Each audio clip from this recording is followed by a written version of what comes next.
Our third of 4 R.I.S.E principles focuses on the family. The S in R.I.S.E is for strong family values. From the beginning of creation, marriage and family have been an important institution established by God. In Genesis 1, verses 26 through 30, there is an emphasis on humanity created in the image and likeness of God to fulfill His divine plan and purposes. Our understanding of family also extends to Genesis chapter 2, verses 20 through 24, where the emphasis is on finding a helper, a companion suitable for Adam, an integral partnership intended to complete Adam, but also a reflection of the triune nature of God. Marriage and family are a sacred bond, and Jesus tells us in Matthew 19, 4 through 6, that the husband and wife become one flesh, and that what God has joined together should not be separated. The epistles elaborate on family dynamic, giving instructions for husbands, wives, and children found in 1 Peter 3, verses 1 through 7, Ephesians 3, 1 through 7, and Colossians 3, 18 through 19. Further warning for the parents and children are found in Colossians 3, 20 through 21, in Ephesians chapter 6, 1 through 4. As Paul encourages children to honor their parents, and parents not to frustrate their children, but to bring them up in the training and instruction of the Lord.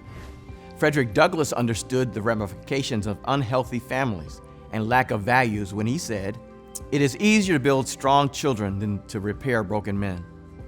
The R.I.S.E principle of strong family values echoes these sentiments. Strong family values includes our belief that marriage is intended to be a permanent relationship between one man and one woman, and is foundational for healthy and stable families. Marriage functions to satisfy the longings of the human heart, to give and to receive unconditional love, to welcome and to ensure the full physical and emotional development of children, and to reinforce and perpetuate the installation of moral values and principles. Strong family values must be preserved and impressed upon each generation. The natural family is the foundation of society. Therefore, the state should promote its formation while interfering in its function as little as possible. Family unity and interdependency are necessary to foster and encourage culture, learning, long-term national stability. Therefore, 2-parent households should be encouraged and fatherhood honored as the means of diminishing the development of delinquency in children and young adults. Our earnest conviction is that many of the Black community's problems, as well as other communities, could be solved if we gave more attention to building strong and healthy families. We believe that to minimize confrontation with police, eliminate visits to abortion clinics, school dropouts and delinquency, incarcerations, as well as illicit use of drugs and drug suppliers, we must focus on combating the underlying problem, the dysfunction and disintegration of the Black family. Education starts at home and is the first classroom children have. The family thus serve as the center for social, educational, economic, and spiritual life to build strong bonds among generations and to pass on a way of life that has transcendent meaning. Since education begins at home, it should remain the prerogative of parents to choose where they send their children for further education. Human life is sacred and inviolable, from conception to natural death. Protection for the unborn and elderly and compassion for the sick and infirmed are essential elements for a culture of life, as well as necessary for the health of citizens in a God-fearing society.